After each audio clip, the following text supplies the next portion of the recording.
Na natin yung rubber adapter, ano, ayun na, yung kulay pula na yun, para pagsaksakan ng grease.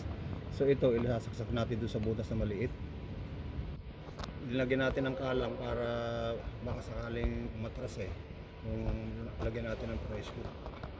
So ito ngayon yung asal niya, sasaksak natin doon, ano, paikli ng napakaikli ng kailangan mo ng adapter pa. Finish? Huh?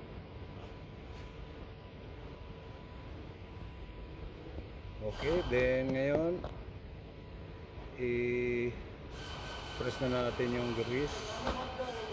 Tingnan natin kung papasok siya, anong reaction ng rubber doon sa loob. So pumapasok yung grease, ano, ayun, okay. Then hugutin na natin yan maya maya. Alright, success yung pasok ng grease. Alright.